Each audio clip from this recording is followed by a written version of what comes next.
Have you ever just like needed to get away and you were like, I know what I'll do. I'll walk some cattle across state lines. The thought has been in my head my whole life, and twice on Sundays. Well, we're going to talk about a couple of characters that did that, okay? We sure did. And we are only going to talk about two of them. We will ignore the third. What was the third? Who was that? Whatever. It's the franchise episode like 157 or something. 158, everybody. Welcome. I'm Henry Papali. To my right is Daniel Ehrenberg, otherwise known as the D Train. Yeah, I'm a real city slicker. You are a city slicker. Yeah, you sure are. And were you kidding? Was there actually a third one or no? Well, no. I mean the third guy. Oh, gotcha. Yeah. Because we don't get any sort of explanation to where he's trotted off to. This is a good point. Yeah. It's a good point. Yeah. He was allergic to horses. We do know that. We definitely know that. He did not care for the dander. Let's talk about it. Bruno Kirby, Billy Crystal, Daniel Stern, City Slickers, and also City Slickers 2, The Legend of Curly's Gold, where we add on John Lovitz, The Equation. John Lovitz. It's an embarrassment of riches. That's a great way to put it. And a pun on the riches there. That's good. Yeah.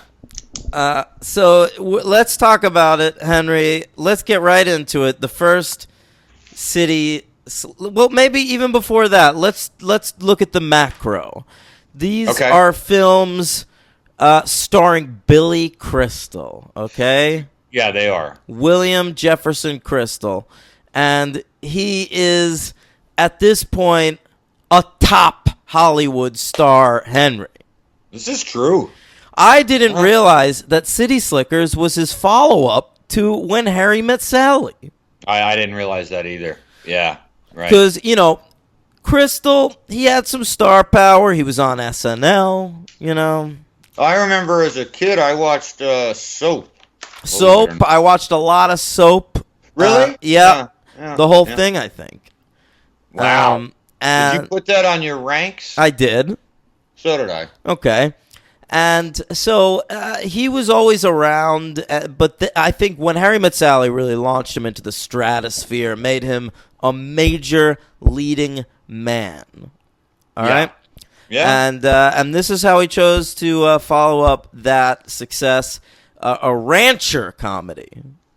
Yeah, it's true. It's an odd choice. It's an odd movie, but we'll get there. Yeah. Fish Out of Water was hot at the time. That is very true. Yeah. That was like a big deal, big thing. It was like, hey, Whoopi Goldberg hanging out with nuns. Right. Or, Eric Idle and Robbie Coltrane hanging out with nuns.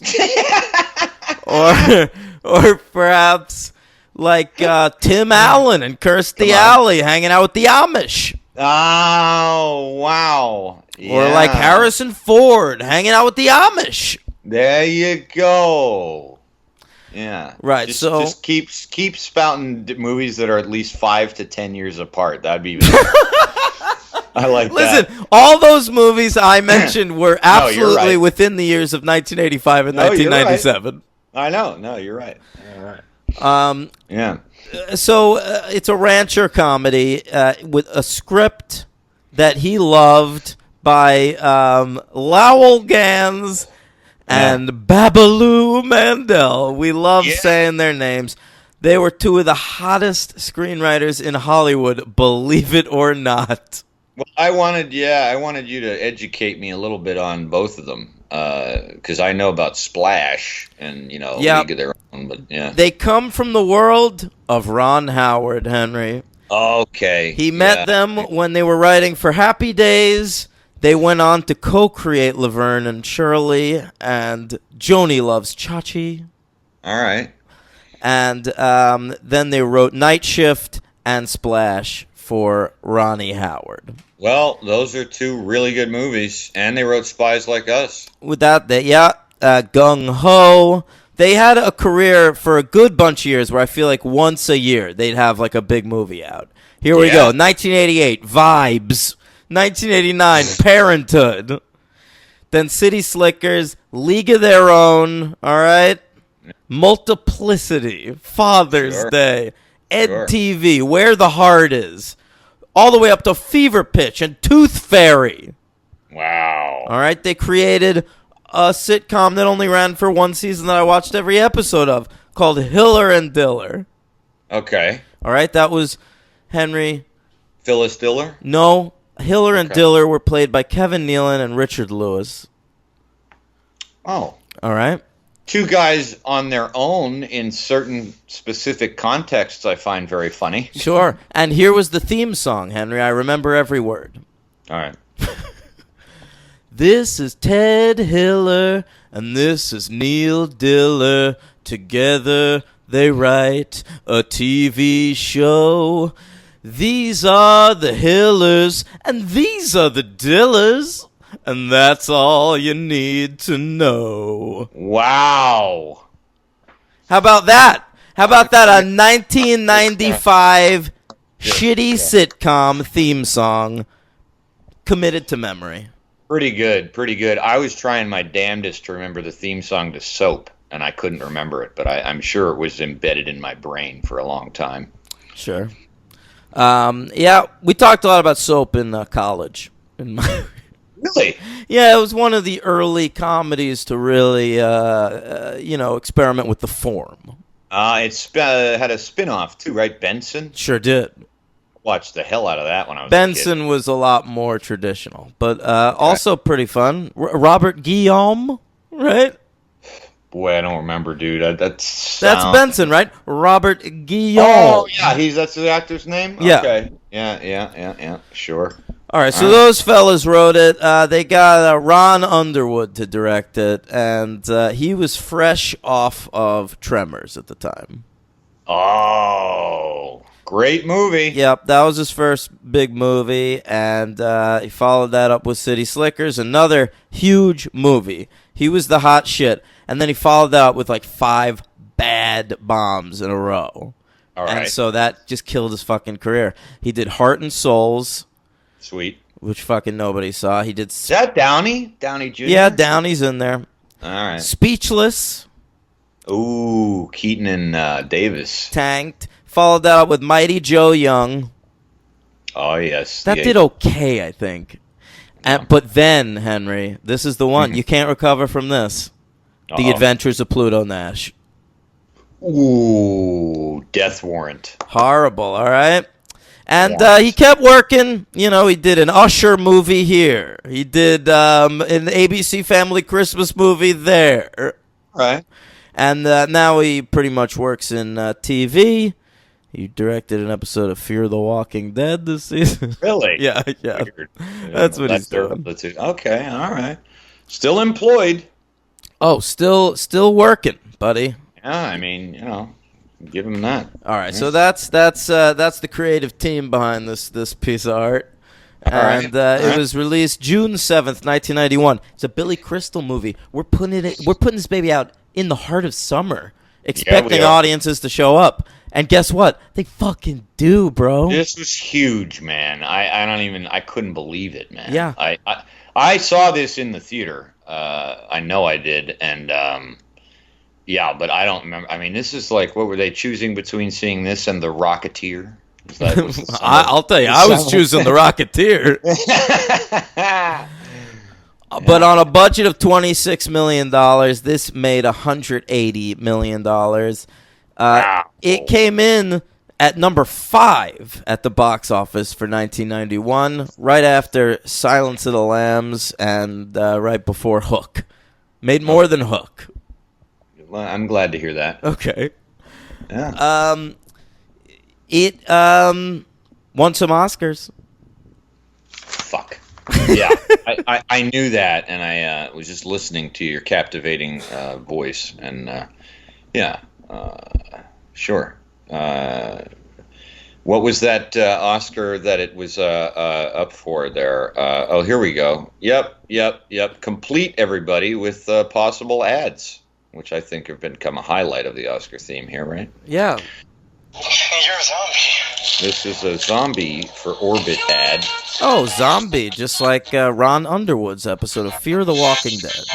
There you go. And the winner of Best Supporting Actor is Jack Palance! Oh. That's it? Yeah, that's it. Oh, okay. I thought it had a score nomination. I think. Did it? I don't believe so. I thought it did. How about the Golden Globes, Henry? Oh my goodness gracious. We're just loading up on the awards. Okay, sure. This was an important film. We had Really? to reward it. Yeah, all right, here we with go. Trophies. GG's. The Golden Globes. It's the Hollywood Foreign Press, mostly French.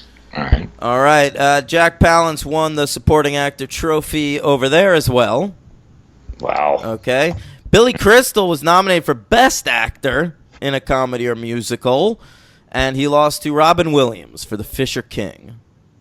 Fair enough. I'm sure they had a good laugh about that backstage, riffing till the cows came home. What was that thing they used to do together with Whoopi? Oh, I watched all of those fucking things. Yeah. Comic Relief. Comic Relief, yep. Yeah. It was One nominated. funny person in that trio. I mean, Yeah, no. come on. Not saying it was funny. Yeah, they're all sort of in the middle there. They can all be funny, but they can all be very, very not funny. Ooh, that's generous of you for Billy Crystal. All right. Yeah, it is. Best Comedy or Musical nominated. It lost to Beauty and the Beast, Ah, yes. which all was right, clean. all right. You know, Disney was cleaning up at the awards. Sure. Do you have a theme song for the Humane Society Award for Best Film? Humane Society Award? Yeah. Okay. It won the Humane Society Award for Best Film, an award I did not know existed, but That's great. they've been handing it out for a long time, and I guess for its important message about cattle. Throw the fur on the people in the mink coats. Don't take mink coats to Oscar parties. Round up the horses humanely. You got to record that, dude. I think I should. That was pretty good. It was Right? very good. Fuck. Yeah, all right. I'll try to recapture the magic. 'Cause there'll be so many more times to play that. I'll tell you who's included this movie on a list.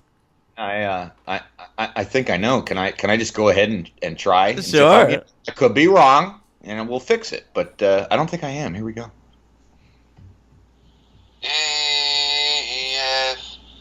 AFI. That's right. According to the American Film Institute, on their list, 100 years, 100 laughs. Okay? They got a good chuckle out of these 100 movies. Sure. And City Slickers is, in their opinion, the 86th funniest movie of all time. 86th funniest movie of all time. I took the liberty at writing down some films that were below City Slickers on the list. Oh boy! All right, let's hear that. They include Fast Times at Ridgemont High, Beetlejuice, The Whoa. Jerk, okay, The Jerk, Okay. and Fargo. Really? Yeah. All right. All Yeah. not as good comedies as City Slickers. Certainly not as funny. Yeah. No. Yeah. How about before we really get into the Slickers, if we rank every Billy Crystal movie that we happen to have seen? Yeah, it's not a long list, I don't think. How many have you seen? Well, including Soap, 11. Okay, I have 21. Get the fuck out of here! Yeah. Really? Yeah, I see movies. You see movies? Yeah, I really do. Hey, Haley Joel. All right. Jesus, I didn't even think there was 21 on the. All right. Number All right. 21, the worst fucking thing you'll ever see in your life. This might be in last place on the list of things I've watched. Wow. All right? All right. And that is the HBO special, Billy Crystal 700 Sundays. Oh, wow, did I pass on that? I remember that. God. Oh, boy. Number 20 is a television series that he was in. He co-starred with Josh Gad. A little Crystal Gad two-hander called The Comedians. I remember that. Yeah. Look, that looked great. My number 19, Crystal starred in this with one of his largest co-stars, Washington Bullet Center George Mirasan. Oh, yes. Yeah. And that is My Giant. You saw that? Sure. Yeah. Yeah, why wouldn't you? Number 18 is one of his sequels, and that is Analyze That. Which I'm pretty sure I've never seen. Yeah. Number 17, it came up pretty low on the Robin Williams list I did as well, his two-hander with Robin, and that is Father's Day. Okay, still higher than the other ones. All right. Mm-hmm. Honorable mention to their awful cameo together on an episode of Friends promoting Father's Day. Wow, that would have been tough to see. Yeah. All right. Number 16 is City Slickers 2, The Legend of Curly's Gold. Okay. All right. Number 15 is, I can't believe how much this has been coming up lately, but the Bruce Valanche documentary, Get Bruce. Oh, I didn't put it on there. Yeah. Okay. Wow. Sure. Number 14 is his directorial debut, his awful vanity project, except for the great John Pankow, who's great in it. I like him. And that is Mr. Saturday Night. Yeah, I remember that coming out. Passed on that. Yeah. Number 13, his classic film about how fucking horrible it is to do press junkets. Am I right? Oh, boy. Yeah. And he's in there with Cusack, Zeta-Jones, Roberts, and that is America's Sweethearts. I just added that to my list. You saw I that? saw that. I did realize I've seen that. Yep. Sure. He's got a beard in that one. He's trying to look a little younger. Number 12 is City Slickers. Okay, now I can jump in. Please do. My number 12 in the worst Billy Crystal movie that I've seen would be America's Sweethearts. The worst. Yeah, I some of the ones I've seen, I like. Yeah. Okay. So what number? I've seen a very short amount of his movies because I'm not a fan. So it's So that was 12 for me. Okay. Yeah. And I've already said my 12. So correct. I'm just going to say that my number 11, and I do not remember him being in this, but whatever, it's Cars. Oh, okay, yeah. Didn't see it.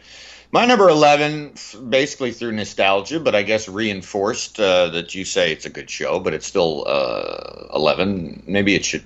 I'm going to change that right now. My number 11 is City Slickers 2. Okay.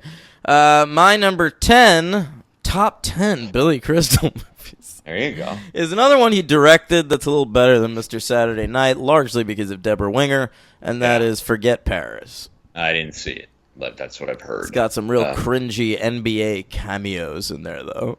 Isn't Kareem in there? I think a lot of people from that era are in there. He plays like a ref in it, right? He certainly does, yeah. So he's got a lot of, he's almost practicing for My Giant. A lot of jokes about being shorter than other people. Absolutely. My number 10 would be Soap. Okay, my number 9 is Analyze This. Okay, all right. My number 9 is a movie I saw as a kid. I remember liking it then, but then again, I'm not 10 anymore, so I don't know how it would hold up. Running Scared. Oh, I've never seen that. Yeah. Okay, my number 8, and now we're into movies that I don't fucking hate. Okay? Everything before this, I fucking hate. I hear it. Spoilers for the City Slickers episode. I guess so. Wow. Number 8 is The Princess Bride. Okay. My number 8, I mean, he's in this in a cameo. That's why it's so low. Otherwise, it would be much higher. But, considering his appearance, this is Spinal Tap. Okay, my number. I don't even know if you call that a Billy. You know what I mean? No, I see. He's so memorable in that to me. Like, I have this Spinal Tap a lot higher on my list just because it's like that's the most I've ever been amused by Billy Crystal. Really? Yeah. Okay. My number 7 is When Harry Met Sally. Whoa, much lower than I thought. All right. My number 7 is Analyze This. Okay, my number 6 is a very fine Danny DeVito directed movie, which he also co-stars with Billy Crystal in this weird sort of high-concept takeoff on strangers on a train, Throw Mama from the Train. Oh, yeah, absolutely. My number 5 is another movie he has a cameo in, but it's a longer cameo. We did the same fucking thing with Robin Williams. And that's Kenneth Branagh's Hamlet. Yeah, that's where I have that too. That's my number 5. Look at that. I did. He is memorable in that too. I actually remember him being in that more than Robin Williams. That's interesting because I don't. I remember Robin more. But all right. Number 4, Daniel. Oh, my number. Well, don't you have to say your number 5? We both had Hamlet. Oh, And you're up. All right, my number 4 is Monsters, Inc. Oh, yeah, I didn't see that. Yeah. My number 4 is City Slickers. Oh, okay. You enjoyed it. We don't know that yet. My number 3 is the Ken Burns documentary Baseball, Oh, come on. which he is all over. Oh. Is he in that, like, just nauseating fucking hagiography to the Yankees constantly? Yeah. Ugh. Yeah. He's I didn't include it. He's gonna really talk your ear off about Mickey Mantle, my friend. He fucking loves Mickey Mantle. I didn't include Do you know about his fucking weird Mickey Mantle home run ball thing? Yeah, I think so, right? It was he tells the fucking story, and no, he tells another story in City Slickers. No, maybe I don't. What is it? He caught the ball and he got it signed at the day of the game, and then he was on as a guest with Mickey Mantle on like Letterman or something, and he got the ball signed again. Okay, no, I didn't know that. That's good. Good for him. What a cool guy. Great for him. It's your team. All right. Number 3. Oh, right. What's your number 3? Oh, mine is When Harry Met Sally. Okay, my number 2 is Deconstructing Harry. My number 2, I would like to see this again. I loved this movie growing up, and I would think it still holds up, and that is Throw Mama from the Train. Okay, yeah, I watched it pretty recently. It didn't hold up as well as I wanted it to, but it still was good. Yeah. All right. Yeah. My number 1 is a little bit of a cop out. It's a tie, and it's just because I fucking hate Billy Crystal. And honestly, don't say 61, man. No, fuck that. Okay. These are like the 2 things that like he's good in, and that's his cameo in This Is Spinal Tap. And Soap, which I think is a very, very good TV show. All right. So there you go. A tad bit of a cop-out, but, that's okay. Okay. My number 1 is because it's actually a really funny performance, and he's very good in this movie. He has a little part, but it's really good, and that is Deconstructing Harry. Okay, yeah, well, I mean, you putting that at number 1 on a list is not shocking to me. Well, he's in it enough, and I like his scenes. Yeah, so, okay. He's good. Woody kind of restrains him, I think, from being too much Billy Crystal, even though I don't know if that's Woody's thing. He probably didn't say anything to him, but he wrote the dialogue. You can kind of tell. So. Right. Okay, so City Slickers, we open on the running of the bulls in Pamplona. Oh, hold on. I'm sorry. We don't have to do this, but do you want to do the best films of that year? I don't have my list, but if you want to do it. Oh, I thought you said you did. No. We were skipping the other one. Okay. Oh, right. I mean, I could probably find the list if you want. That's I mean, for this list, folks, tune into our coverage of something. All right. Home Alone. Yeah, we've done 91 before. All right, no, go ahead. All right, so it's the running of the bulls in Pamplona, all right? Yeah. What a wacky beginning. It's real bad. They're running from these bulls. They keep getting stomped over, and then Henry, the coup de grace, Billy Crystal gets stabbed in his tight little butthole. Yeah, it's great. And he gets taken. What are you doing right now over there? Nothing. Checking Oh, your that's phone. right. You have my video. No, I was looking at the plot. Okay. So Crystal gets stabbed in the butt, and he then gets taken to the hospital, I guess, and then they're on a plane back home. And this is where we really get to know our heroes of this movie. It's hard to understand who they are at this stage. Billy Crystal has a Mets cap. He got stabbed in the butt, and he has a wife who it seems is very supportive of all of this. Very strange to me, even before I watched the movie, remembering from the poster that he dons a Mets cap. I mean, I don't even understand. Because he's a Yankees fan in real life. It Yeah, is but weird. fuck. Like, what, he's being a fucking chameleon in this movie? Like, I'm really right. inhabiting a character. Yeah, and all he does is talk about the Yankees. He doesn't mention the Mets once. In fact, he talks about the Pirates.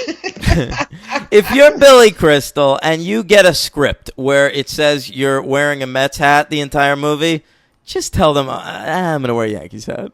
You know what I thought? You know what occurred to me? Unless, what are they trying to say? This guy's sort of a sad sack in this movie. Is it going to add to his character to make him a Mets fan? Maybe.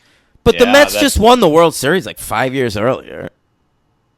That's a good point. They weren't as yeah, that's a good point. Well, maybe in '91 the Mets were certainly still more popular in the zeitgeist than the Yankees. So maybe, but I had a thought in the second movie of maybe why they did it. This is a little out there, but you want to hear this? I'm ready. The movie is shot in like the desert and mountains and all that, and I think color-wise, the Mets hat is just it's more stark. Dirt Like shows up better on sky blue. Yeah, and I was thinking like if he was wearing a Yankees hat, it would kind of not show as well in all the scenes because he's wearing it in every fucking scene. So maybe they were just like, maybe this looks better. It could have been as simple as that. It could be a brilliant Ron Underwood directorial choice. It very well could be. Or Babalu Mandel's a Mets fan. I don't know. Who knows? But that opening sequence in Spain, that got me real worried. It's real bad. Oh, it's wretched.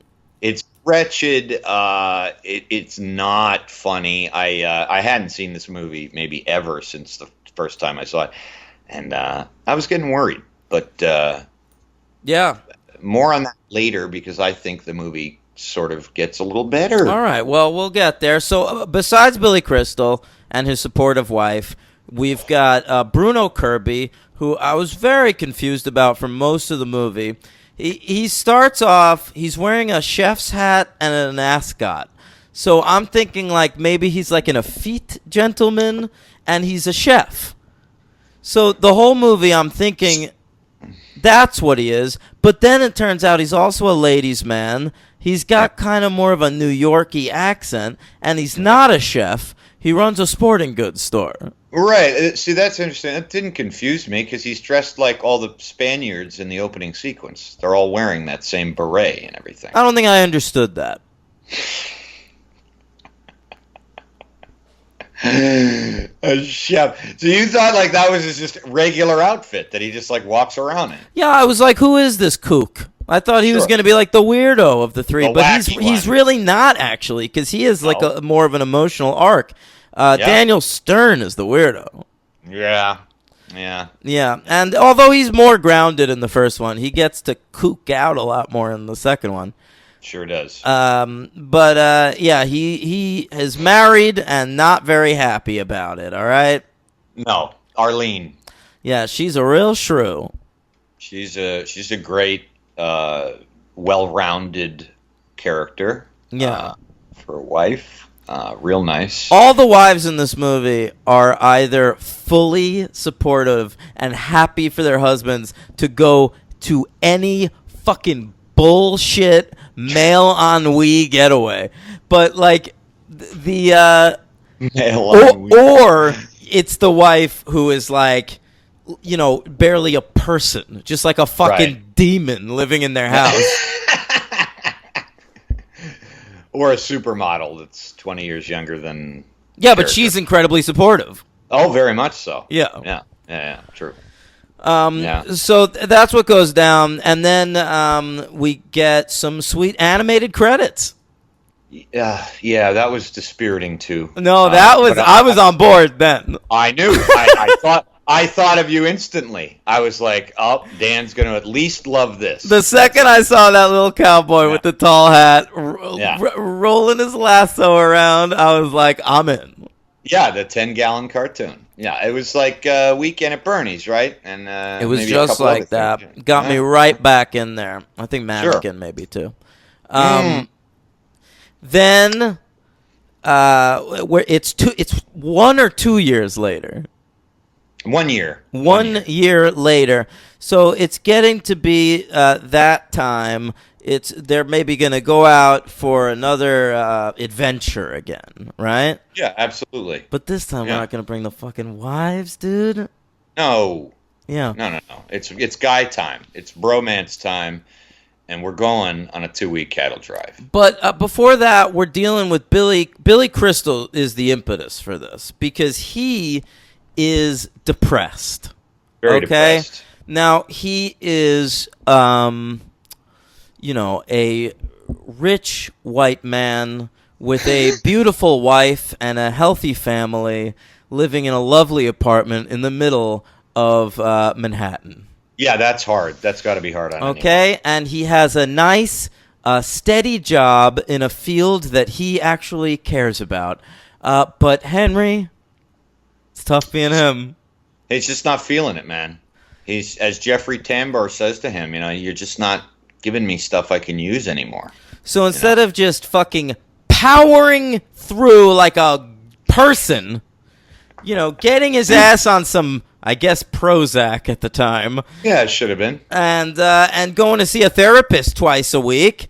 No, this motherfucker, he needs to go on some kind of cattle drive that he thinks that will make him get some clarity on who he's become as a man. Right, and before this, we were treated to an unfunny phone call from his mother at 5:15 in the morning, where Billy gets to mime what she's saying.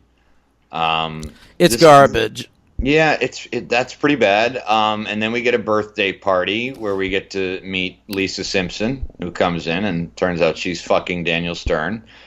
I actually thought some of that sequence I actually thought was kind of funny. So that is very weird, that birthday party, because Billy Crystal treats his wife really poorly. Well, he's got these, we talked about Robin Williams being exhausting, but Crystal's exhausting in like a totally different way. Like it's almost like he's a unfunny Woody Allen or Albert Brooks with his comments and snide remarks. Like, they're just not funny. None of his jokes are they're never good. And they're all pop culture references, and they're all pop culture references for shit that happened between the 40s and the 70s. Nothing after that.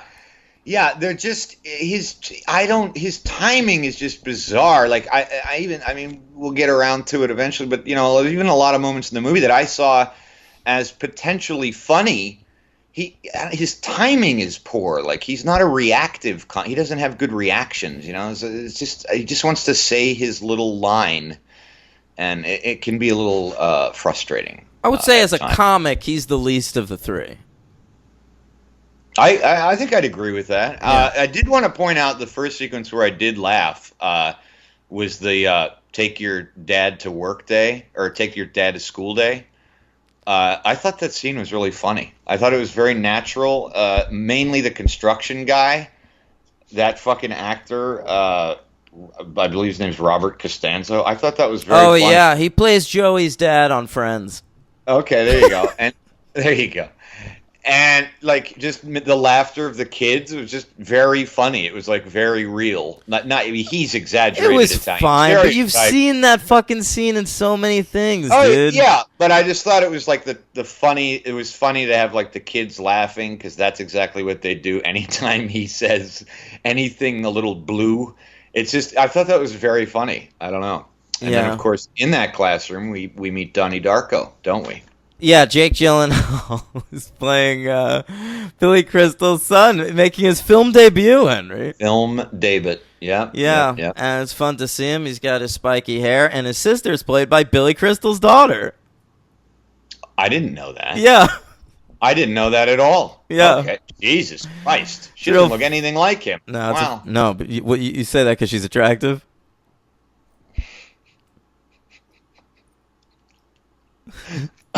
Right. No, yeah. No, that's not what I meant. No. Okay. I don't particularly think he's very attractive either, so That's what I'm saying. Billy Crystal? I just that look like him. disgusting, ever-receding Jufro on his head is so hard to look at. Hard to take, yeah. Some straightener, maybe. I don't It know. looks like pubes. Or maybe get some Soul Glow. I don't know. Yeah. Oh, that's Eric LaSalle. Yeah, just let your Jew glow. I don't know. All right. So they go together to the range, and they meet their fellow people, their fellow rangers. And first, there's a father-son black dentists. Yeah. Right. True. And they're there to be black people. That is very true. It could have been more uncomfortable, but I don't think it was that bad. It's kind of quick. I actually thought the son. The one dentist goes on an anti-white rant, and his dad responds with surely Lowell Gans and Bablu Mandel's opinion on the subject. Oh, what does he say in response to it? I don't remember that. Just, hey, take it easy. This isn't about race. You know, Say that? Yeah. I don't remember that. All right. Yeah. All right. So then there's a very weird pairing of characters where it's this is John Pankow, right? No, John Pankow's Ira from Mad About You. What's this fella? David Paymer. Sure, I get him mixed up. David Paymer, the turtle. He's there with the principal from Billy Madison, and Mostel. I am very interested in what you thought of these people, because on the one hand, they're playing a fake Ben and Jerry. They're ice cream magnates. Correct. But on the other hand, are they supposed to be a gay couple? No, they're brothers. They're brothers? That's what I got from it. I think they're a gay couple. Really? I think this is a gay couple without saying they're a gay couple. I was almost positive that they said they were brothers because they also have the same last name and we're married. Well, it's 1991. They're partners. I don't think we're going there yet. No. Okay, you can have your the vibe between them seemed awfully gay to me. Really? Yeah. Interesting. All right. And then lastly, we've got Supergirl herself, Helen Slater. Supergirl. And we also have a couple of rapey ranch hands in a borderline upsetting scene where they kind of don't let her walk away. Yeah. They're about to molest her, double team molest her. And Billy Crystal comes to the rescue after saying, "This isn't exactly 90s behavior."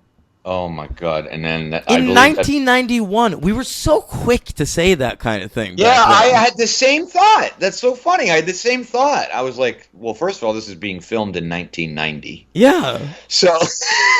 Do we really know what 90s behavior was going to turn out to be? We do. I don't think we do yet. And that is the first of 500 times in the two films where Billy Crystal does say, hello.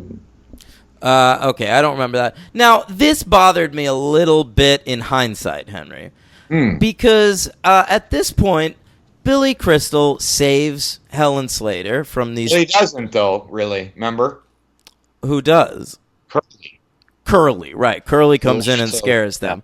But right. Crystal's the one who goes in there and forms a friendship with her and then, like, talks to her the next night at, like, the cookout or whatever. But then we never really do anything with that because ultimately, at the end of the movie, Daniel Stern ends up with her. Right.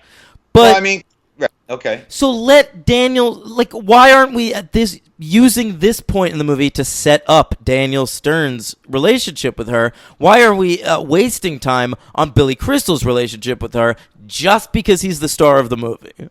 Yeah, it's true. I mean, I didn't think they spent too much time on that. I mean, I thought it was pretty clear that the vibes were going on through looks and a couple of comments between Stern and her. I mean, that was pretty apparent to me that would be happening. But you raise a good point. I mean, it's kind of silly to even flirt around with a love interest because he's clearly married. And well, that's what I thought we were getting to, is like, is he unhappy with his family? Like, is he gonna leave his wife for Helen Slater, or is he gonna come close to hooking up with Helen Slater only to realize that his family is what he really needs?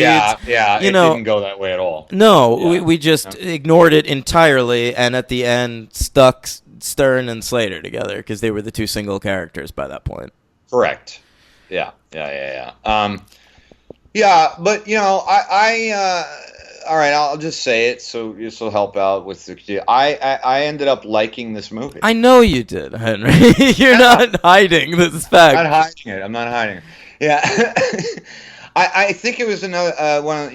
Went in with the very, very low cringy expectations, and there were plenty of moments where mainly Billy Crystal made me cringe with his jokes, but I thought it had a nice little. I think there was like a. First of all, it's quite vulgar, which we've talked about this before in the movies of this era, where something is rated like PG-13, but it was an amazingly different. Yeah, can I? Can I? You didn't like for that? Can I bring up the very long, lingering shots of a vaginal cow birth? Because I found that shocking. Really? I couldn't believe what I was watching. That's funny. I didn't think interesting. It was repulsive, dude. I agree. It was repulsive. We were just seeing Billy Crystal's arms reaching into the fucking giant gaping pussy of a cow, and him just like pull out this like large, man-sized cow. But gotta tell you something, man. How fucking cute was that cow? Listen, Henry, Norman the cow is my MVP. I understand. I mean, he's unbelievable. I absolutely adore him. Fucking cute. One of the top 3 cutest animals I think we've ever covered. I can't even argue with that, Henry. Those doe eyes.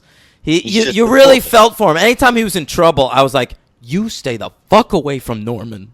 Yeah, I was riveted, dude. I mean, the upsetting scene, very upsetting scene when the fucking little unnecessary, I think, but when the cowboy sticks a gun in its mouth. I did not care for that one bit. Not necessary. I mean, he leaves the cow out of it. I mean, I don't know. That was a little much, but. That whole scene was really weird, dude. Like it was Daniel Stern jumping on him and then going psycho. Like that was shit odd.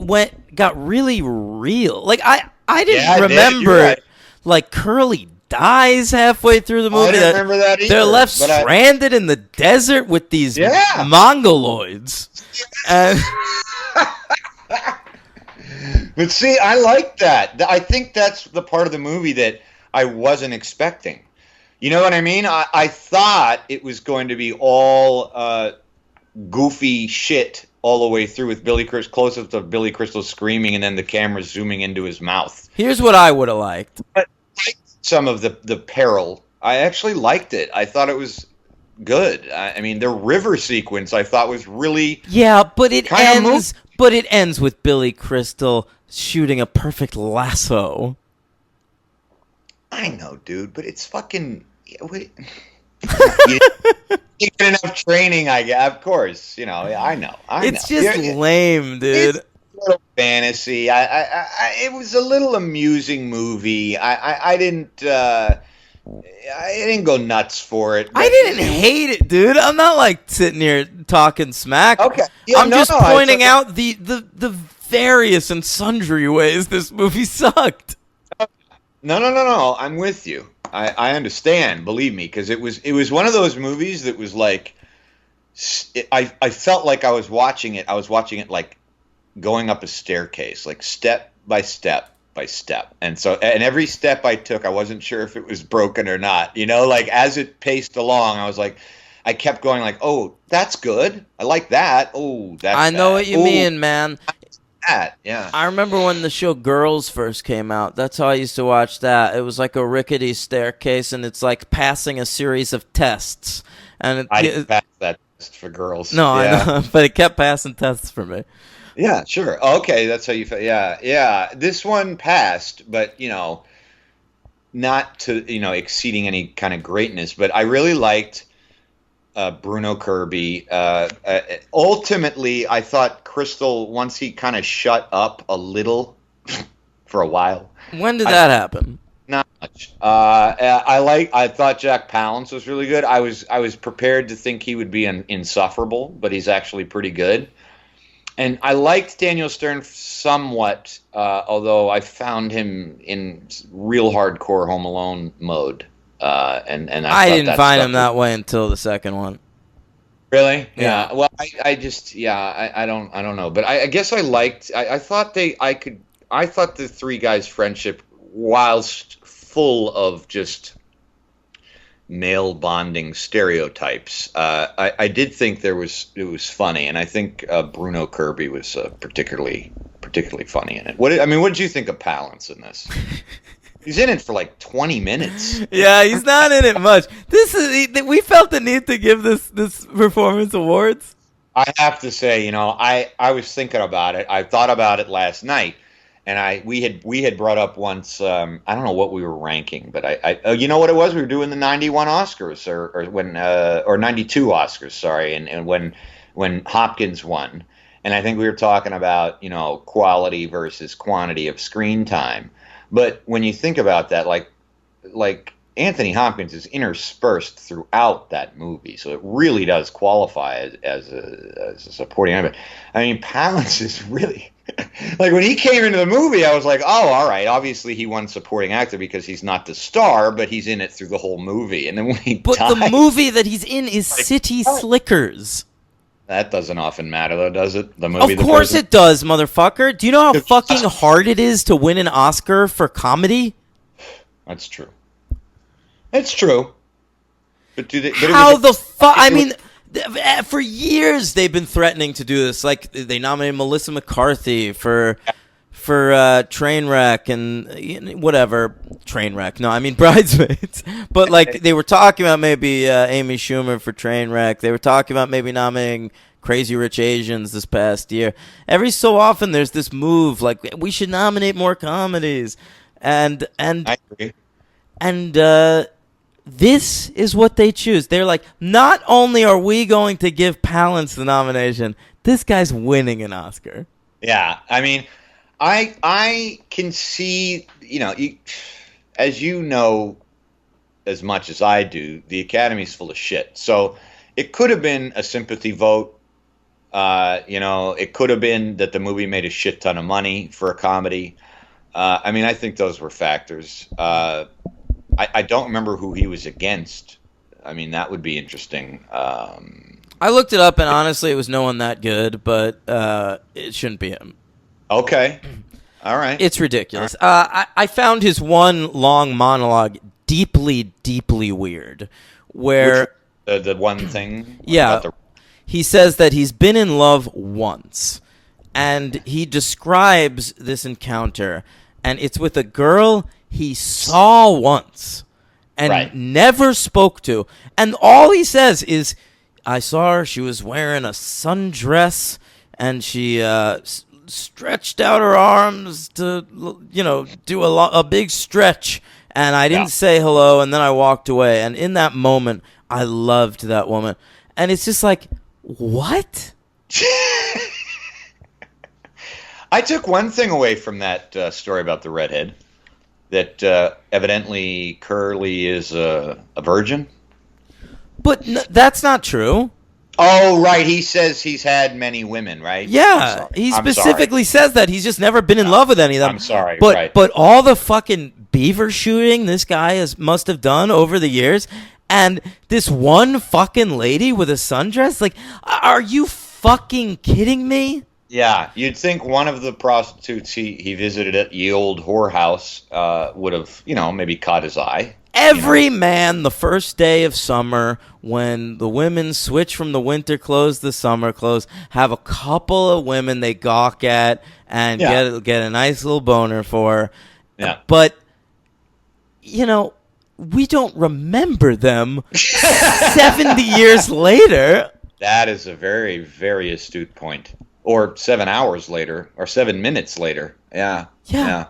It is crazy. Yeah.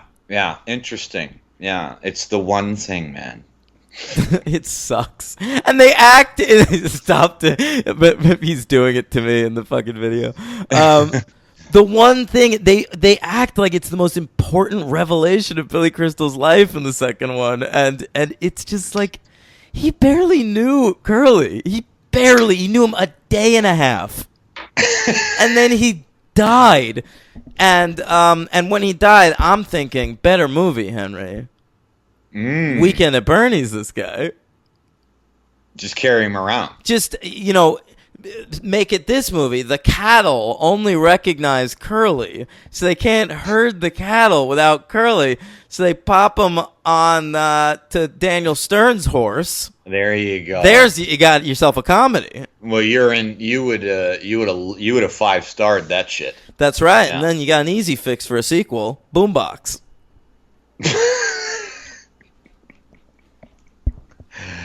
I liked City Slickers more than I liked Weekend at Bernie's. That's for sure. Not even close, Henry. Oh, I know. Well, you loved Weekend at Bernie's. Yeah. So very different. I hated it. Yeah. There's a lot of long conversations in this movie discussing the mechanics of recording live TV to a VHS tape. I do remember that being a huge part of my life, so that was a funny little nostalgic conversation. They overwrite it. It doesn't need to be done. It doesn't need to come back that many times. No, it literally returns. And doesn't it return in the second movie, too? Yeah, well, everything returns in the second movie, dude. Because this is the time where sequels. What we did was the things they liked in the first movie, we just redid them in the second movie. So, like, I mean, there was, like, one moment in the first movie that I thought was, like, god-awful, but apparently was such a classic that we brought it back 3 times in the second one. Ooh. And this is Billy Crystal's He's Behind Me, isn't he? Oh, my God, I know. I'm glad you brought that joke up. That's a joke. It's a sitcom joke. He doesn't have the timing.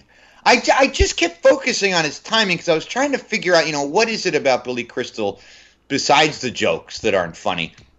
And his timing is just poor. Like, every time he did that, no matter who was standing behind him, there's no, like, pause. There's not enough time. You know what I mean by that? Like, there's not enough time for a good double take. Like, Chevy Chase or Bill Murray were like the masters of that. Well, he did it differently. He doesn't have it. Crystal's doing it differently, though, where he realizes the person's there as he's speaking. So he'll be like, I know. And then Daniel Stern threw up on Willie Mays. Oh, he's behind me, isn't he?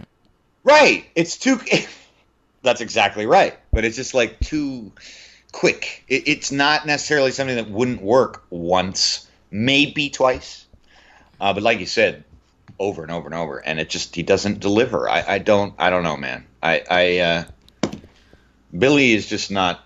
I'm interested / not interested to see Analyze This again. See if his comic timing was any. Let's just different. follow this up with Analyze This. We'll just do Billy. It's the Summer of Crystal.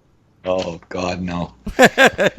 Our most crystalline episodes. Well, what in the movie did you enjoy?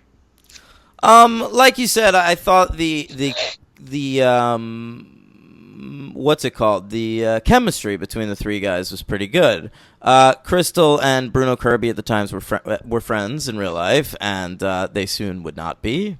I didn't know that. I was so bored during City Slickers 2, and I was wondering why the fuck Bruno Kirby wasn't in the movie, and so I just paused it and did like a deep dive into Billy Crystal and Bruno Kirby's friendship. Oh, okay, because the shallow dive was that he had terrible allergies to horses, so did not want to return for a sequel. No, Was that's bullshit? a lie. That's a cover story. Yeah. Okay, go ahead. You want me to explain what happened? Absolutely. Okay. Basically, Billy Crystal and Bruno Kirby got into a fight after City Slickers. You'll recall that he was in When Harry Met Sally, Yes. and Crystal brought him over to City Slickers. They got into some kind of a tiff. We don't know what it is. Neither one of them have ever talked about it in public, but supposedly it was so bad that Billy Crystal blackballed Bruno Kirby, like called all his studio contacts and said, "I won't work for you if you hire Bruno Kirby." Oh my God. Holy shit. Yeah. What on earth could that have been about? That doesn't even sound like a money thing. That was my first thought. Yeah, I don't know what the fuck happened, but Wait. the only time Billy Crystal's talked about it publicly is during funnily enough, a press junket during the America's Sweethearts promotional Really? tour. Yeah. Really? And now Bruno Kirby's dead. So, Yeah, he sure is, so we Jesus can't get his Christ. side of the story. oh my God. Wow, that's intense, man. Mhm. Okay. All right, what do you give City Slickers? I'm going to give City Slickers 3 stars. Oh, I thought you were getting ready to give it a 4, dude. No. There's too much stuff in there that's clunky and annoying. I mean, it's quite a lot better and perfectly entertaining. And I also very much, by the way, like the score. I didn't realize that was such a famous fucking score. Like, you hear that shit still. How does it go? I don't remember. I'm sorry. Who did I'm the sorry. score? Some Mark Shaman. Mark Shaman. He did the South Park movie. Yeah, and you still hear this score in fucking trailers we see now, and I was like, this is from City Slickers. Like, I like the score. I thought it was a very appropriate, well done score. And you want to know a little fun fact? Who shot this movie? Who? This movie was shot by Australian cinematographer Dean Semler. You know what he shot? No. The Road Warrior, Dances with Wolves, and Apocalypto. So you love this guy. Well, despite what you think of those movies personally, holy shit. I mean, those are 3 beautiful looking movies. Yeah, Am I wrong? Apocalypto is pretty incredible looking. You don't think he's not going to give the Road Warrior for looks? No, I thought, look, Road Warrior I love. Road Warrior's a 5. Yeah. I But I mean, the way adore it that looks, movie. too. No, Yeah. it looks great. Yeah. So he likes cattle, clearly. He likes being out in the mountains. Sure, yeah. Anyway, weird high. Well, high I think graffiti. it's maybe easier to be a great cinematographer if you're only ever shooting the most beautiful places in the world. Yeah, that's a very good point. Can't really make Montana look bad. Yeah. Outside, yeah, or Colorado, where the fuck they are. Who's your what are you giving it? 2. I figured. MVP, LVP. MVP is Norman the calf. Fair enough. That river scene got me. I was on the edge of my couch. My MVP is going to Bruno Kirby. Okay, I like it. Who's your... Which I'm very happy about now. Yeah, I hear you. Yeah. Who's your LVP? I got, there's a few contenders. I feel a little bit bad giving it to this guy, but I'm gonna Daniel Stern. I think you're nuts. My LVP Yeah. is those two Yeah, attempted rapists. What are they doing in this movie? Okay.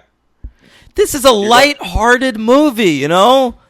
You're going with character over the actors, sure. All right. Yeah. I mean, the actors weren't so hot either, but it's just like it's just this like vacuum at the center of this movie, pulling all the fun into it.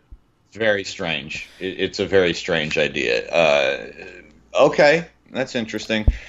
I thought you were going to say the Ice Cream Fellas. No, I actually liked them a lot. Okay. I found them funny. A lot of the smaller moments with like this like crew, that was what I liked. With them, you know, guessing the thing where they're guessing like what flavor of ice cream goes after what meal. Very bad, but it was funny. I thought that was a funny bit. I thought Helen Slater was very charming, no matter who she was in a scene with. I agree. I actually could have used her more, but Agreed. Helps your point though that we know why, because that would have had to give her and Stern more screen time, and it's fucking Billy Crystal's movie. So I could have used more women in this movie. Frankly, there was way too much just like sad sack white guy complaining. And you know, I thought Helen Slater was good, and I also actually thought Patricia Wettig was good. she Crystal's was. lady. Yeah. And much better in this one than in the second one. They make her like sort of a broad caricature in the second one, which I didn't like. Yeah, she does have enough in. I think. I mean, we did make fun of the wives a little bit, but she's got enough. She's got at least. They wrote her enough scenes where she can actually act a little bit. Agreed. So Yeah. yeah. You want to move on to City Slickers 2, The Legend of Curly's Gold. I'd love to, but first, I do have this.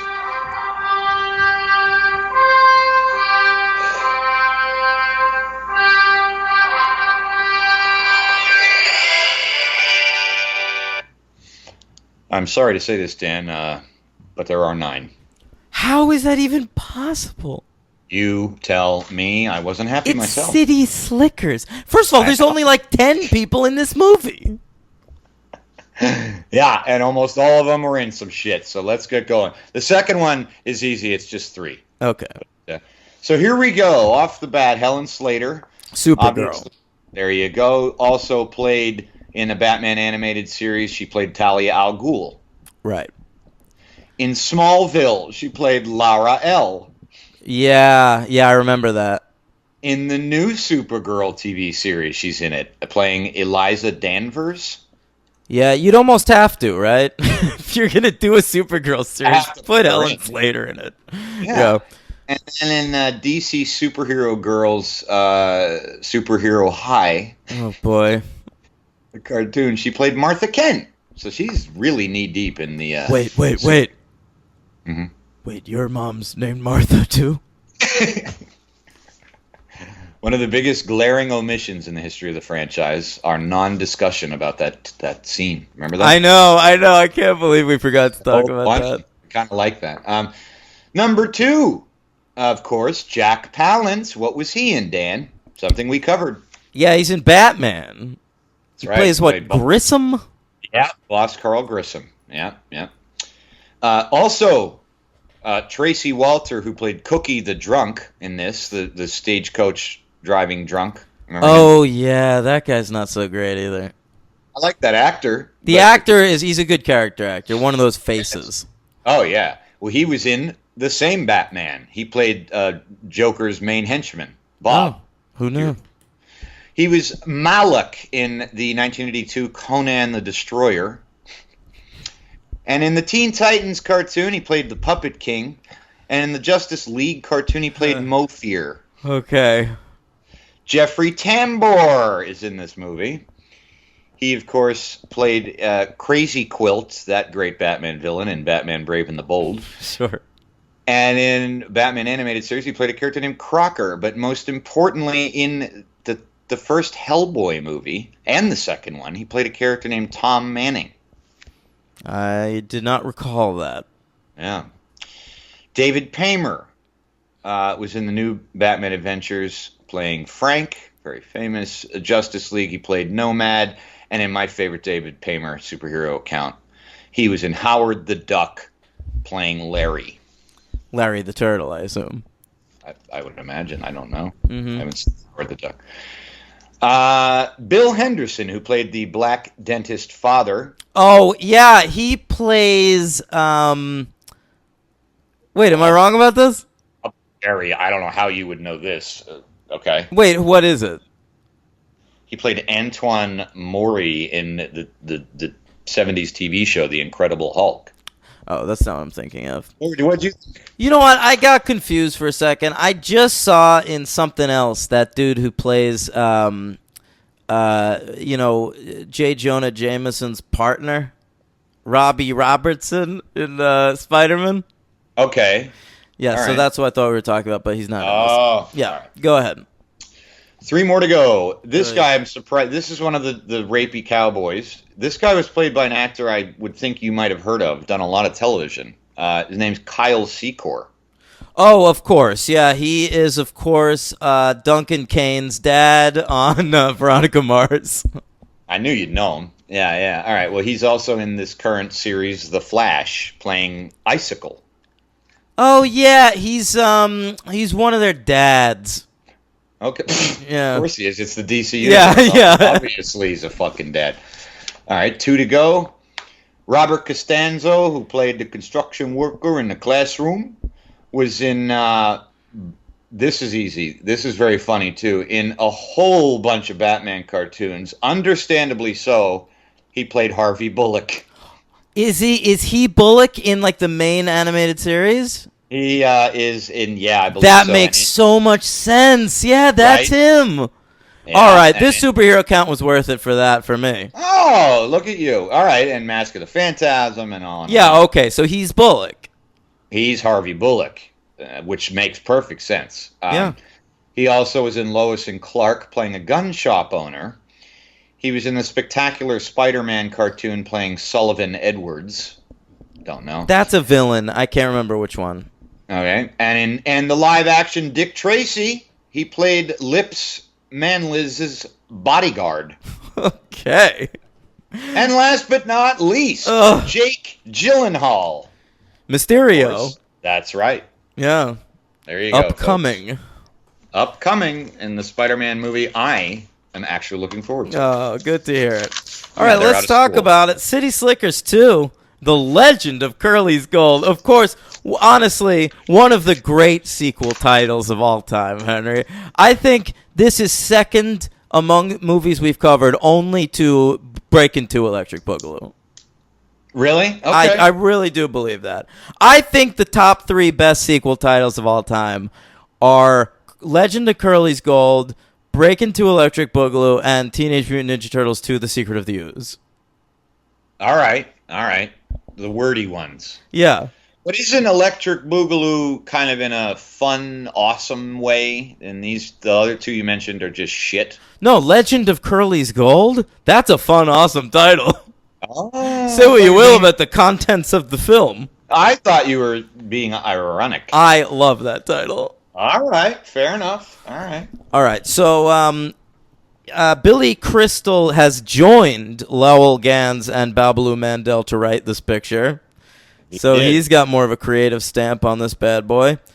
And the new director is a fellow named Paul Weiland, who somehow got another directing job after directing Leonard Part 6. Wow. Yeah, so he went into director's jail after that movie, but then weirdly did a lot of work in England with Mr. Bean, Oh boy. and that sort of All right. bought him back into Hollywood. And he did Jesus. he did fucking City Slickers too, and then Okay. not much else. He most recently he directed that movie Maid of Honor with Patrick Dempsey. Oh yeah, that's a big one. I know that. Did you get to what this movie was nominated for yet? Do you have a list of anything? I have soon. This movie was released June 10th, 1994. So almost the same weekend, 3 years after the first one, Magic Window. All right.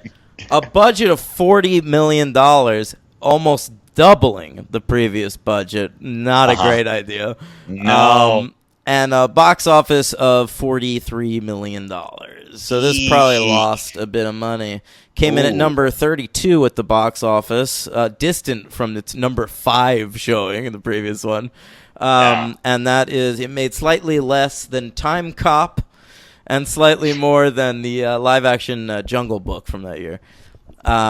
It was, of course, nominated for a Golden Raspberry Award. It really was. Here we go.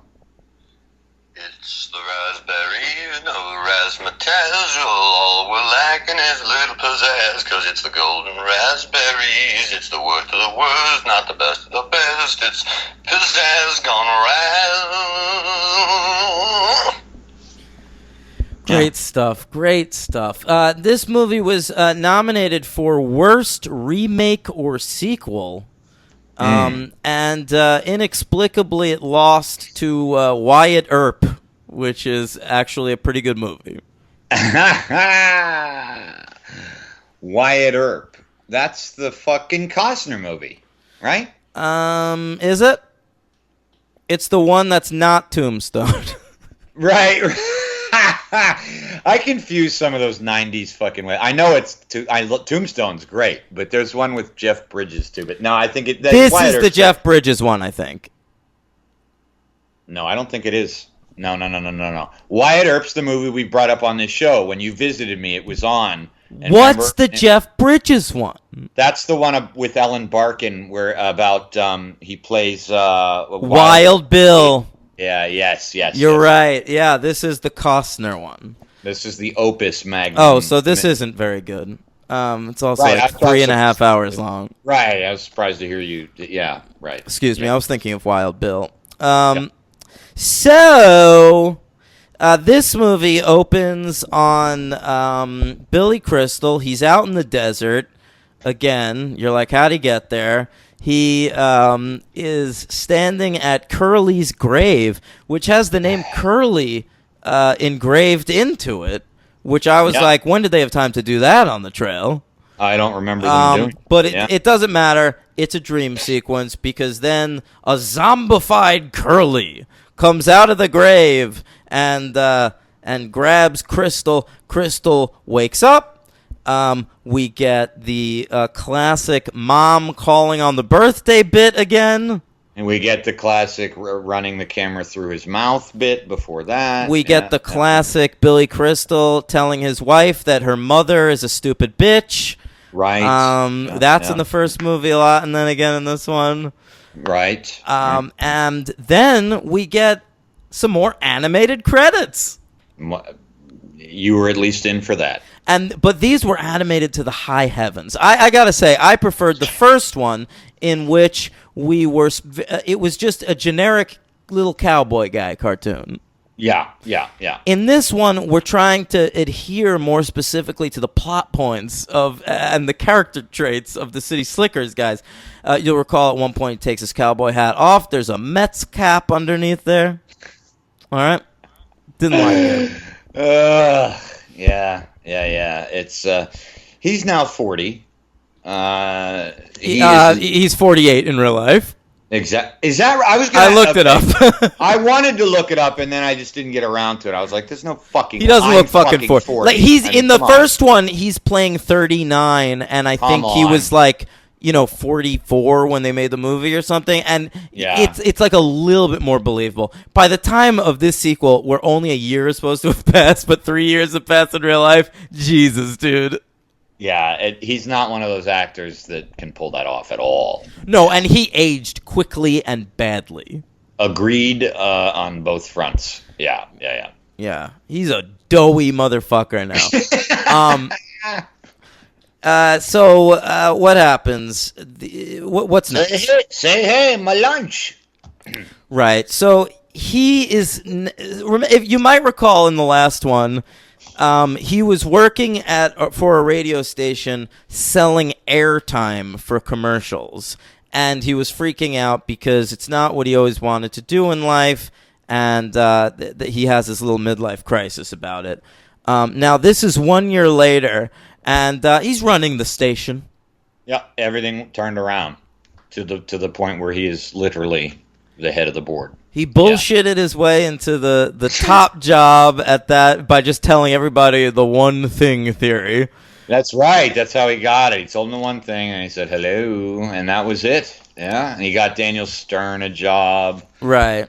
Yeah, and he's got Bob Balaban working for him as an on-air therapist, which is a bit I actually thought could have worked. I love Bob Balaban. Me too. So anytime he's in anything, baby. Speaking of deconstructing Harry, he's great. Yeah, he could kind of do no wrong for me, so that part was fine. Then what happens? He is at home. His wife has promised him a night of fucking. That's his birthday present. I'm gonna fuck the shit out of you all night. Honestly, I'm not being much less subtle. No, you're not. It's actually belabored to the point of you almost start to think that, I think it starts off with like a married couple. Oh, we don't get to have sex very often. That old trope. And then it goes into the realm of like, oh yeah, we don't have sex. I thought the opposite, Henry. Oh. To me, they started bringing it up so much where it was, to me, I was thinking, oh my God, this is like a special thing. Like once a year, like she lets him have anal. So they struck you as a highly sexual couple. I think they're a normally sexual couple. They probably have sex once every 2 weeks or something. But then 1 year around birthday time, all bets are off. Boy, did I take something different from that scene. All right, well, yeah, different strokes. To the point where when John Lovitz showed up as Billy Crystal's brother, I was like, is she getting his brother so that they can like double team her? There you go. Yeah, look that. Yeah, because when you see John Lovitz, you think threesome. Yeah, always. This is far from the first time. John Lovitz shows up in this movie. He in the 90s, he was frequently showing up in things that other actors departed. Yeah, John Lovitz, man. Never was the same after Saturday Night Live. But I like him. John Lovitz, he's got a style that I find funny. So, like, his character in this movie is god-awful, and they basically write him like he's a baby. Like, he doesn't know how to do anything. It's true. It's very true. He still made me laugh in the very beginning when I don't know why I laughed. I can't explain every laugh that I have. The Godfather sequence. You know why that works? Why? Because Daniel Stern loves it. That was very funny. If it was just Billy Crystal, like, what are you doing? What are you talking about? Right. Like, that would have been not a good bit. But the fact that he starts yapping Godfather Part 2 and Daniel Stern thinks it's super funny. Yeah. And then what made me laugh more is that you can hear him still reciting it in the other room when Billy Crystal fucking plays. Although I did think it was a little bit of a harsh fuck you to Bruno Kirby, a fella who's being replaced in this movie by John Lovitz, who was in The Godfather 2. Yes, I had the exact same thought, except, of course, during when I watched it, I thought, isn't that nice? They're throwing Bruno a little message of saying hello. That's exactly what I thought. And now, has a little different context to it. Yeah. Yeah. So they got to get rid of John Lovitz so they can have their night of loving. So they send him away with Daniel Stern, who I guess shit didn't work out with Helen Slater because he's just like divorced and sad. Makes like one line reference to it later that like he was a sad sack full of tears, which I appreciated. By the way, I found it very interesting that they decided to write out Helen Slater on screen, but never mention the Bruno Kirby character a single time. Yeah. Well, Yeah, I guess we know why. But yeah, and then I remember that. I mean, we're jumping ahead, but I remember that scene too because I remember thinking Billy Crystal's reaction was like a very shitty friend. Like he's clearly been highly involved in Daniel Stern's life, getting him a job, and when he hears about Bonnie, the Helen Slater character, right around the campfire, he's just like, "Oh yeah, whatever happened to Bonnie?" Like, how do you not know that? Yeah, surely these motherfuckers work together. They're just yapping at each other constantly. Yeah, and he's like, And "Oh, yeah, now their third friend died in a fire, so it's not like they even have any other friends. It's true. Good point. It's a good point. So they got to get rid of Lovitz. She says, I don't think we're going to be able to have our night o' lovin' tonight. And Billy Crystal says, but look, the little man wants to go to the parade. Oh, God. Right? I hate that fucking sticky fucking Catskill shit he does. It drives me nuts. I just hate any time in a movie when people talk about their fucking genitalia like it's baby talk. Ugh. Oh, God, that was bad. Oh, look who's standing up, the little general, or whatever the fuck. He's at attention. Guess you better make him go down. Right. Oh, boy. But so his wife, they finally get rid of Lovitz, and his wife is in the bathroom putting on some lingerie. Now, Billy Crystal decides he needs to try on some fun costumes. What is going on in that sequence?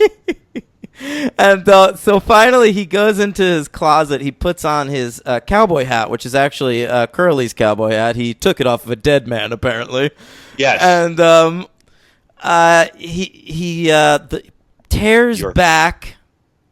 What? You're skipping something huge. What am I skipping? What does he put on before the hat? What? What is it? The fucking bow tie, dude. The Chippendales bow tie. Well, yeah, sure. That's a great bit. I found that bit kind of upsetting. Yeah. Well, any bit, I don't like this in any movie, even good movies, where people are like preparing for sex with their spouse. And it's like it really, but just anytime anyone's having a hard time having sex, like having sex is really easy. I've been blackout drunk, okay, and managed to like get my penis into the thing. All right, right into the thing. Yeah, it still works. Yeah, you're right. This is like I don't know what's going on even here. in 40-Year-Old Virgin, when Steve Carell can't figure out how to use the condom. Yeah. I don't like that bit. Condoms are very easy. Yeah. You can usually figure it out. Yeah. Any fucking virgin can figure out how to use a condom. Yeah, I did. So this guy preparing to have sex with his fucking wife, just, make sure you got the lube and sit the fuck down. Yeah, I agree. It's too much. It's too much. Yeah. I'm with you there, pal. Yeah. All right, but so he finds in the lining of the hat that there's a treasure map. This is the worst concept for a sequel. Okay. This fucking guy he met for a day, like a year ago. He's got his hat, and he apparently has a treasure map that leads to like millions of dollars worth of treasure. Like this guy Curly, he was just like working on a ranch. Yeah. He was just like a guy. Like, he's a good character. It works in the context of the first movie. But, so you're telling me he's got a treasure map leading to, $1 million worth of gold bars, and he didn't use them for himself. On the map, it specifically says, like, I stole these, you find them. What the fuck does that mean? It's like a fucking baby. It's like the plot of like, when you go to like a Chuck E. Cheese or something, like say they want to have like a storyline for the night. Sure. Yeah. Or like when you go to medieval times. Yeah, absolutely. Yeah. And we're told later that it was something they wanted us to find together. You know, but, It's ridiculous. Not necessary. So he gathers up the whole crew that was there with him the previous year. Wait, no, he doesn't. He gets Daniel Stern and his brother, who tags along.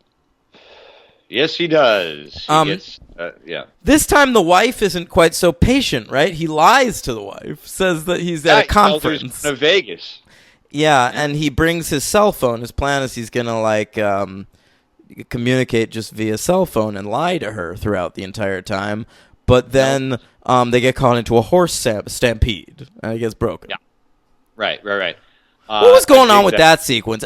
This movie, by the way, when I turned this on and saw the running time, I was shocked. It's long.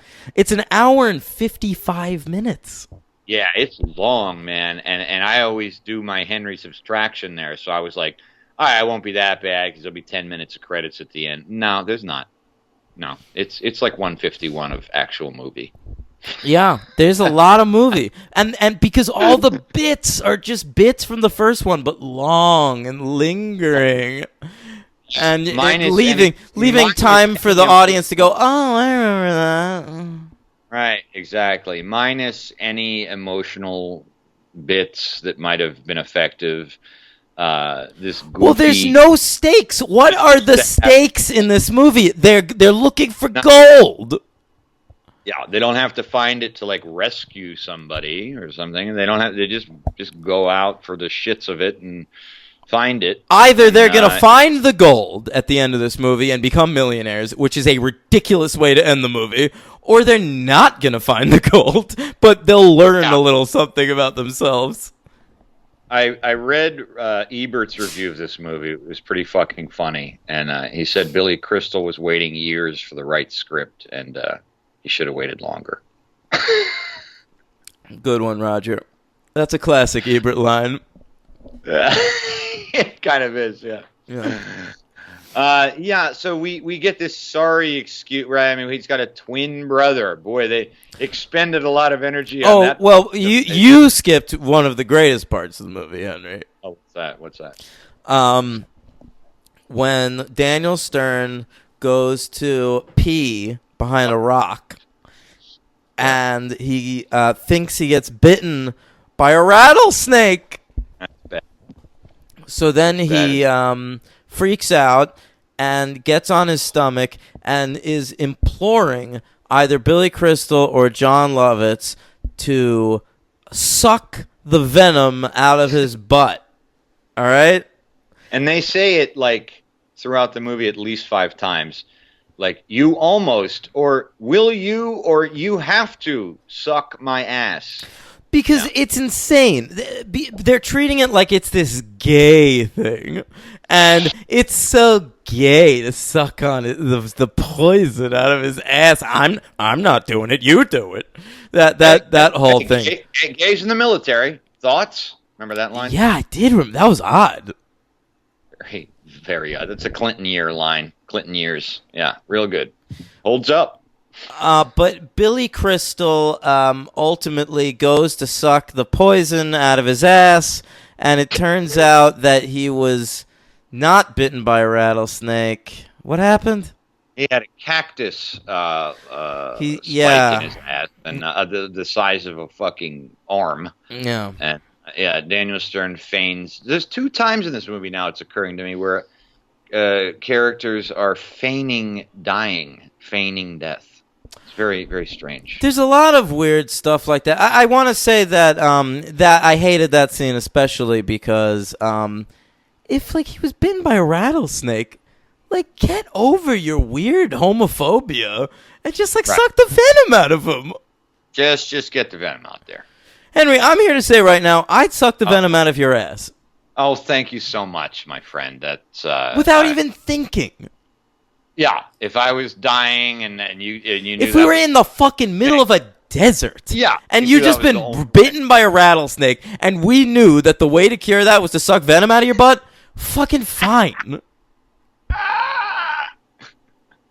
Thanks, man. I don't want to watch you sit there and die.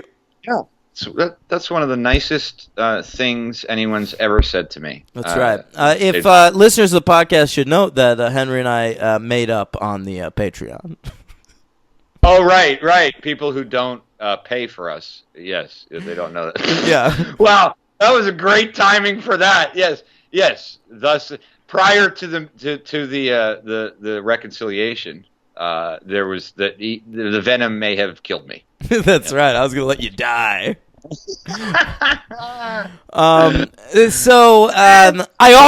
skipped a scene that I want to talk about, Henry. Oh, please. Because after he finds the fucking treasure map, his lady comes in ready to fuck him.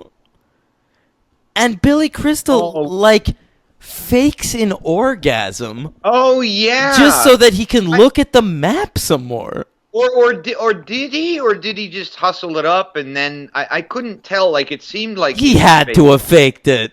Yeah, I mean, he does not look like he's having a good time, even for, No, he wasn't locked in. He hid the map under the pillow, and then it's coming loose. And then it's like, so what? So what if your wife sees this? Yeah, I know. Who cares? Finish the night. Have a nice night of whatever she has planned for you. Anal. That anal or group or I don't see a group. I see anything, man. You got Lovitz in the house. Lovitz in the house. It's like a horror movie. Yeah. Lovitz in the house. John Lovitz. Where's Jeffrey Ross in this movie? Am I right? I'm calling from inside the house. Everything is okay. I've got my Speedo on and I'm ready to fuck your wife. That's great stuff. Hey. Yeah, I know. Just tell your wife. He doesn't tell his wife. He fucking travels to, I don't know where they go this time. They're in Monument Valley or something. I don't know. Fucking hell. And he lies about it. And there's even this weird fucking shot of a statue that's like a Vegas type of fountain. What is that doing there in the middle of this shit-heeled Deliverance Ranch? I don't... Do you ever think about that? What? It's just for the shot. It's for a laugh. They're not in There's a Vegas. fountain? I don't remember that. Yeah, they cut from New York to that fountain. Oh, yeah. It's just an editing joke. Yeah, it's not funny. No. It makes no fucking sense. Of course. Because then you actually get a guy who was in Deliverance. Is one of the two Hicks. Yeah, right. Fucking the one who's got wobbly eyes in real life. No. The other one. Oh, the other one? Okay. That's Pruitt Taylor Vince. Pruitt Taylor Vince. And your favorite movie, Identity. The other dude was actually one of the hillbillies in Deliverance. Oh, okay. Who knew? I only know because of the superhero count. Okay. Now, that's when we run into Curly's twin brother. Now, apparently Billy Crystal he wouldn't consider a City Slickers sequel without Jack Palance. Not happening. Even though the character died in the first one. So he wanted to bring him back as a ghost, but apparently the studio told him, we did that with Arthur too, apparently. Really? Yeah. And didn't work. Yeah, it didn't work. So then they brought him back as a twin. He's Curly's twin brother. Duke, right. Did you read who Crystal contacted when Palance was at first unavailable for the role? Oh, yeah, apparently, and he says it was because Palance was unavailable for the role. I think that's to save Palance's sense of dignity. I believe that they originally offered the role to Charles Bronson. Yes. Which could have been good. Yeah, turned it down because his character dies. Apparently Charles Bronson won't play a mortal man. No, he can't die, dude. He's Charles Bronson. Yeah.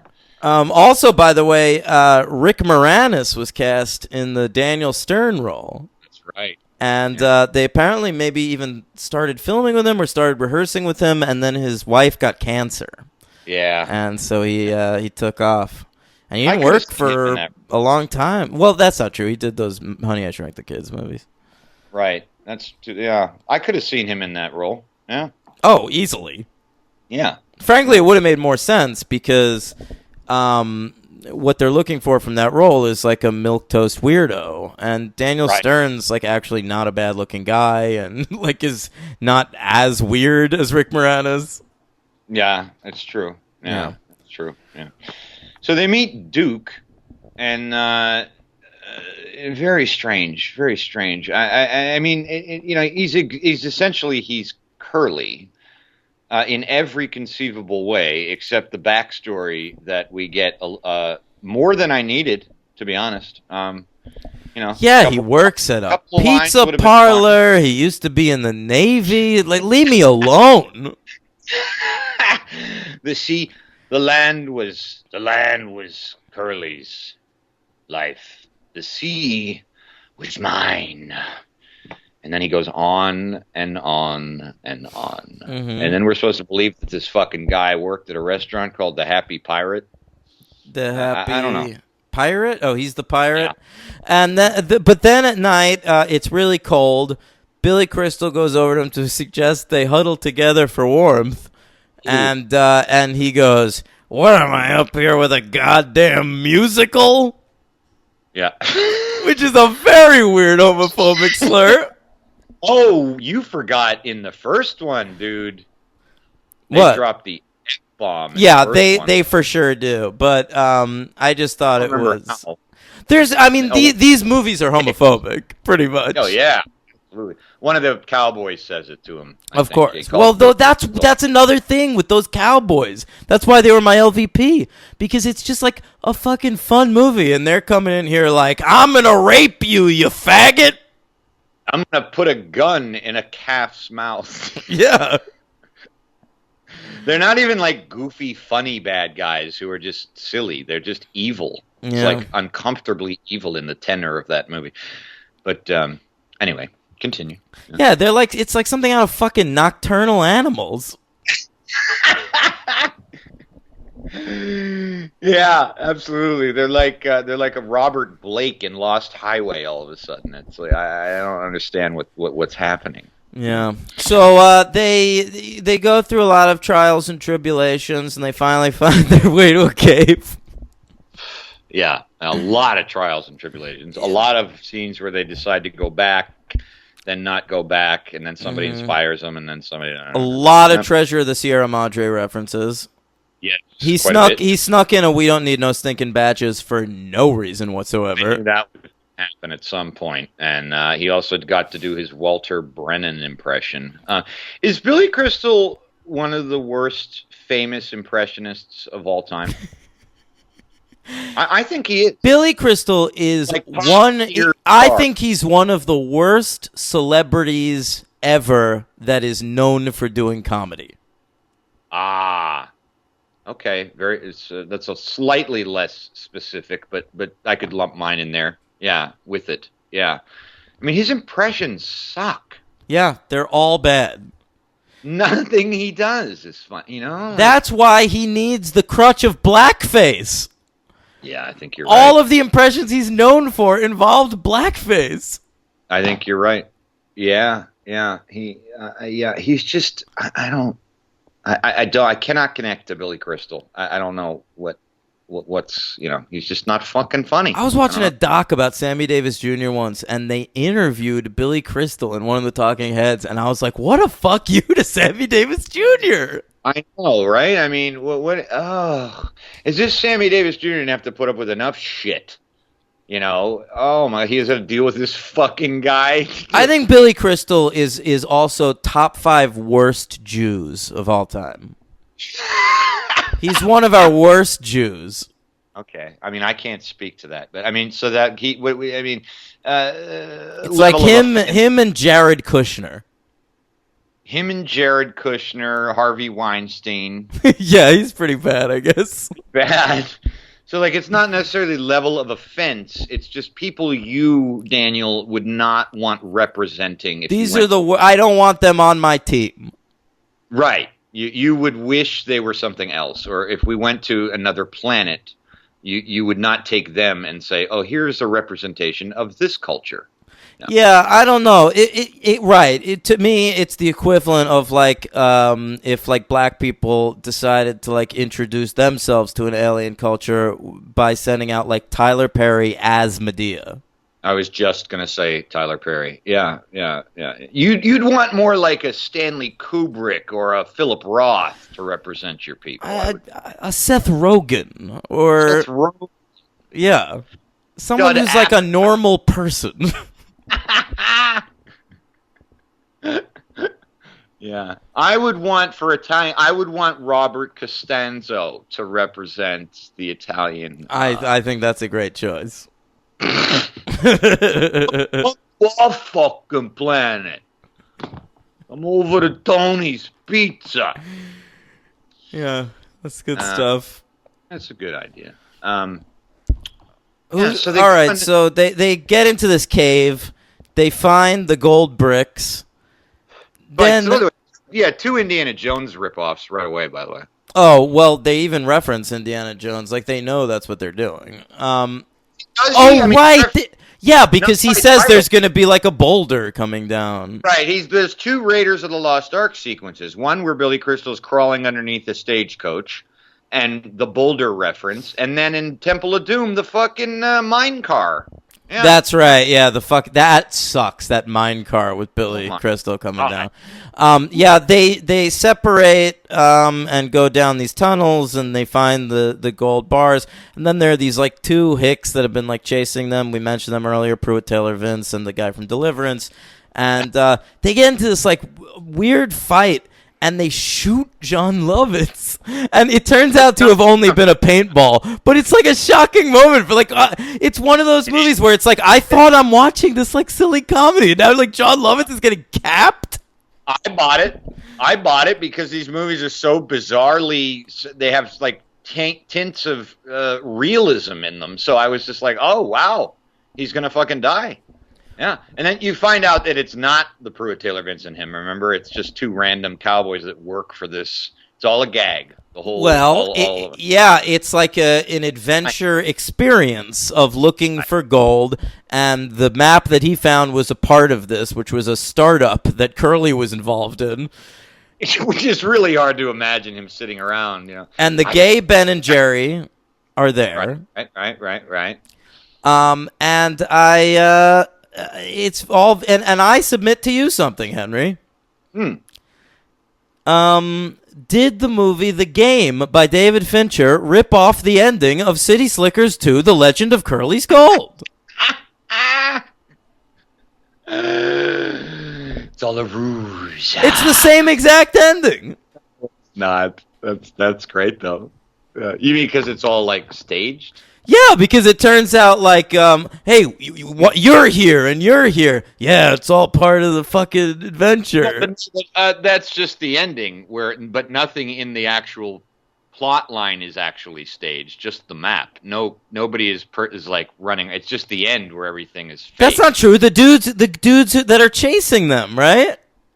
No, those guys were. Oh, right. They think it's those guys, but it turns out, yeah. Right. They're not from that ranch. Yeah. Right. Okay. So I like the idea. Thanks. So it turns out that the gold they found is fake.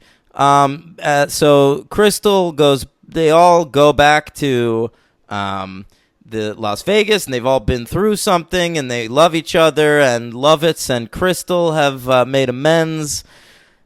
Yeah. And Crystal's wife is coming to meet them, so Crystal can apologize. And possibly have some hot bow tie Chippendale Las Vegas sex. Possibly, but I think all like the really crazy stuff ended up happening that night. Because as you'll recall, we end that sequence with him going to look for her because they're playing weird, sexy hide and seek. Oh, yeah. Good point. I forgot about that. Sexy hide and seek. So then Duke shows up in fucking Vegas with one gold bar, and it's a real gold bar, and he's like, I found the gold! Yeah. In them thar hills. And setting up City Slickers 3. that's right. So so is that the end of that being the end of the franchise? Are we to take this to mean that they end up being millionaires? I would think so. I mean, unless they, go out again and all get killed. They decided that because of inflation, it's $20 million.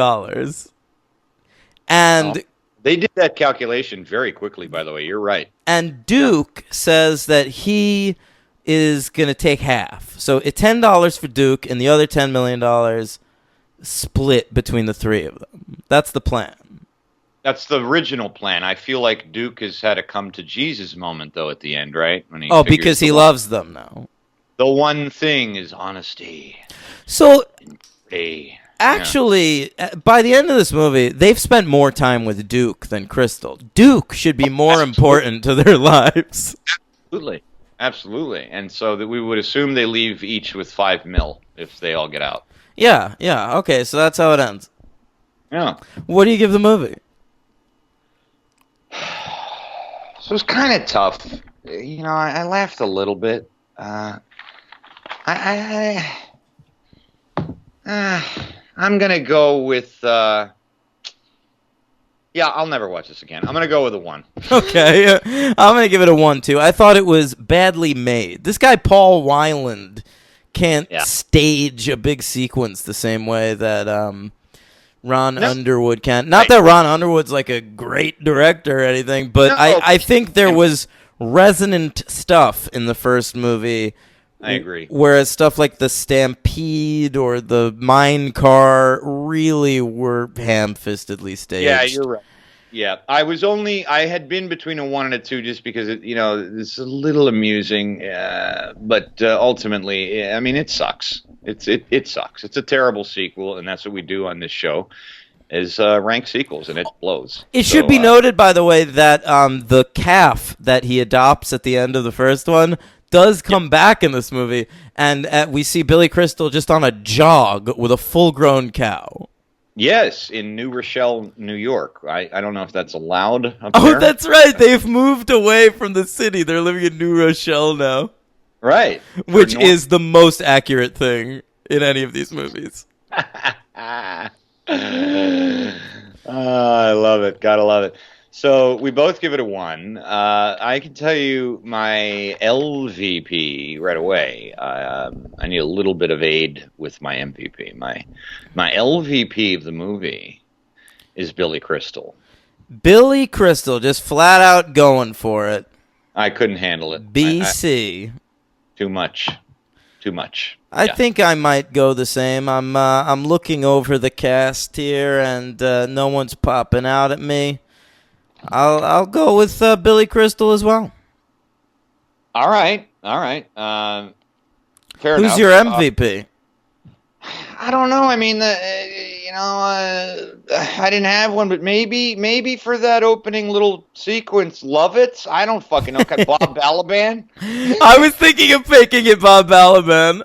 I'm sticking in Bob Balaban. Yeah, fine. Bob Balaban's the MVP. All right, we match. Okay. What's the superhero count on this baby?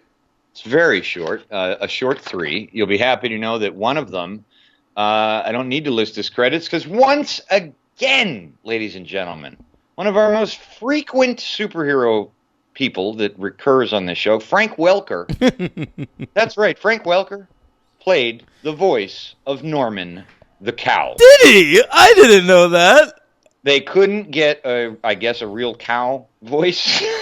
Welker's just in there, man. You know when they bring in Welker? When they're like, we don't want the sound of a normal cow. It's got to be just a little goofier. A little bit humanized. A little bit more of a personal moo. Right. Yeah. No. So they bring in Welker, and he aboos it up. Fucking hell, man. John Lovitz played in Justice League Action, played a character named Sid Sharp. Okay. There you go. This one's, and then last but not least, you might know this, Pruitt Taylor Vince plays a character named Grill in Agents of S.H.I.E.L.D. Yeah, probably. Oh, I mean, he shows up and shit like that. I think he was in Heroes all too. the time. Yeah, he's all over the place. Yeah. That's it. All right, City Slickers, we fucking did it. That was pretty fun, actually. I agree. Even though I gave them a 2 and a 1, they weren't too torturous to get through. Agreed. And I'm glad we're on the other side of them, but I'm glad we covered them.